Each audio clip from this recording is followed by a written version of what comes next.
welcome to today's vlog. What a night.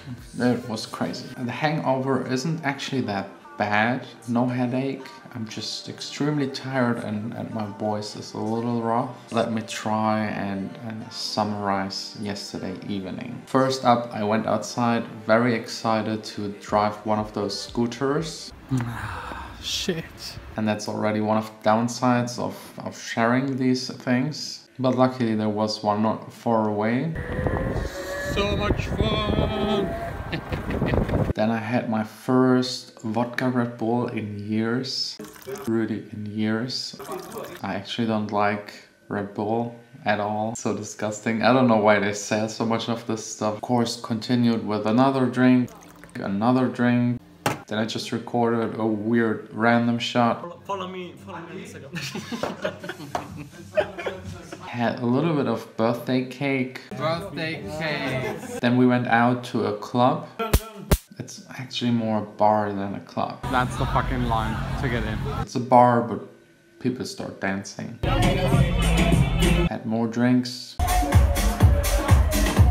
My dear friend Andy was so nice to fill up all of the glasses with just vodka. I don't know why, but it made the night even more fun. And yeah, music, lights, was fun, was a lot of fun. And eventually my phone died, as it always does. Got a pizza, came back home when it was already bright outside. I tried to watch the boxing fight thing, Mayweather and whatever, like this big overhyped thing. I think I started watching at around 5. It was like one of the pre-fights, very boring, and then when the actual fight started I just fell asleep. Woke up, edited yesterday's video, which was quite tough with like, yeah, just being so tired. Then watched the actual match, which was a big waste of time actually. Yeah, and now I'm sitting here and telling you the story. As you can see, I'm still wearing yesterday's t-shirt, so I think next up,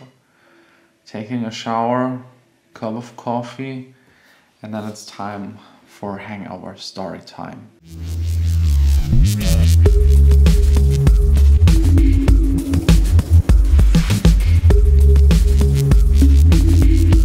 Feeling already a lot better, had a tiny bit of chocolate.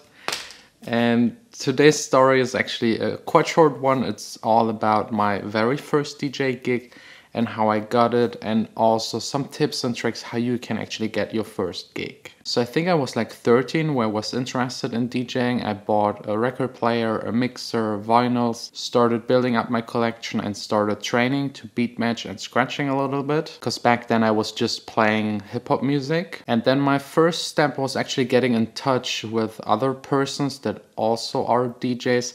Because back then there was not really, I didn't have internet back then, so there were no YouTube videos, no tutorials, no guides, nothing. Everything you wanted to learn either from magazines or you needed someone else that already knew it that could teach you. So the most natural step back then was just asking other people that were at the same school. There was Gordon. I think he was like 2 classes above me, and a good friend of him, he was also a DJ, and a third one. So those 3 were DJs at my school, all around about the same age, and they were DJing I think once a month in a youth club underneath of a church, San Francisco's, and you were allowed to go there with 14. There was music, drinking, yeah, actually quite a lot of drinking for just being 14 to 18, most of the people in there. Because if you were above 18 you just went to a normal club. This was just a room underneath of the church and the cellar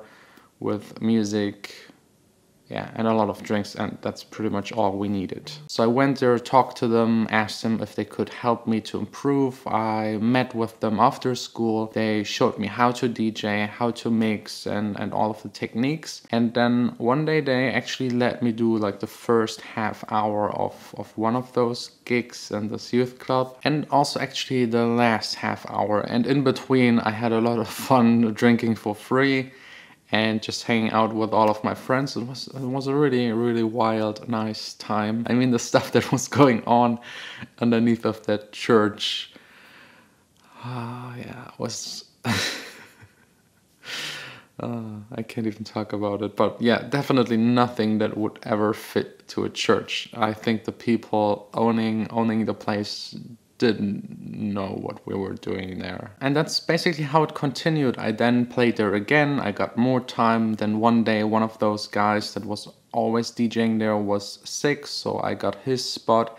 And that was the first time I also got paid for DJing. It wasn't a lot, I think like 50 euros or something like that. But I mean, when you're that young, it's a whole lot of money. And with it, I could buy 5 to 10 new records and kind of extend my record collection. That was my main goal. I did every gig that I could get just to have more money to buy more records. Because you have to imagine, if you just have 100 records, you have 100 tracks. With 100 tracks, if you get lucky, you can make it through an entire night. But if you DJ every week, you want to present the people new stuff. So there's no way you can always play just with those 100 records. I think back in the days, your biggest asset was your record collection. And nowadays, it's actually your brand, your marketing, how many people are coming to the club because of you.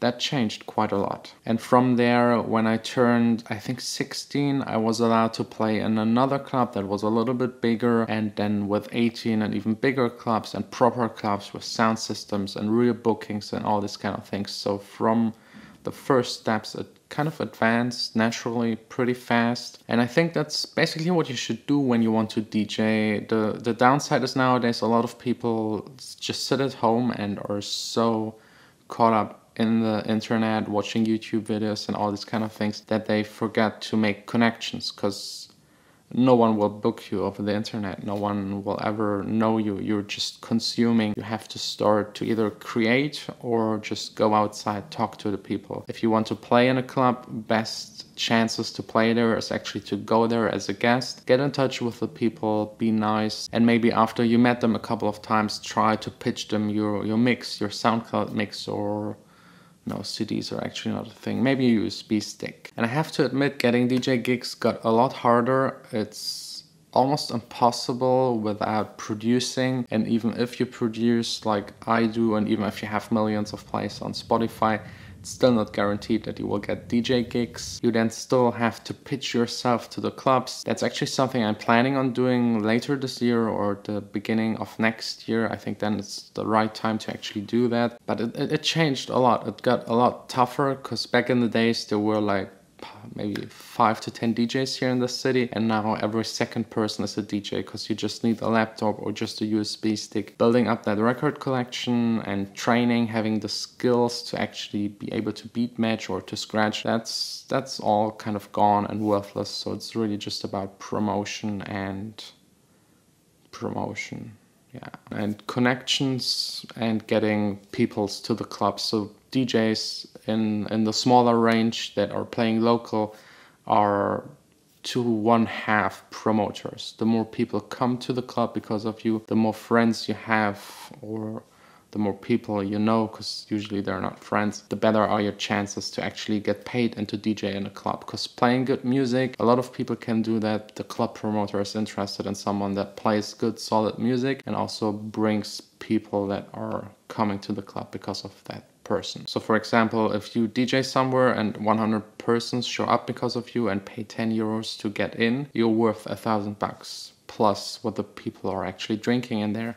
So you can actually get the 1,000 for the gig. That's basically how most club owners, promoters are thinking, and you can't really blame it on them, because that's what at the end is making them the money. So yeah, that's how basically I got to my very first DJ gig. Let me know how you got your first DJ gig, what was your story, and also let me know if you have any other tips for the other persons in the comments how to get to your first gig, because I already had my first gig a long time ago. I actually don't know how to do it now. It got a lot harder, it changed, and I think one of the best techniques is just to make really good music, build up your brand, and then eventually be so big that other people notice you and you get booked by them. Because if the promoters are coming to you, it's way easier to negotiate and you will get paid the right way.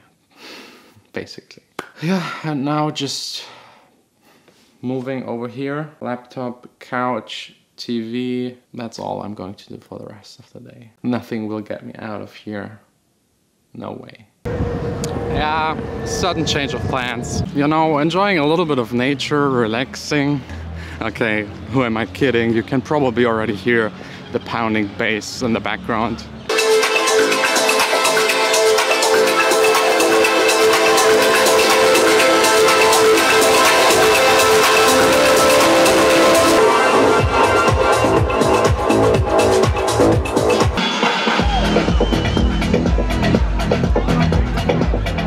Just a really quick visit, saying some of my DJ friends hi, some of the promoters.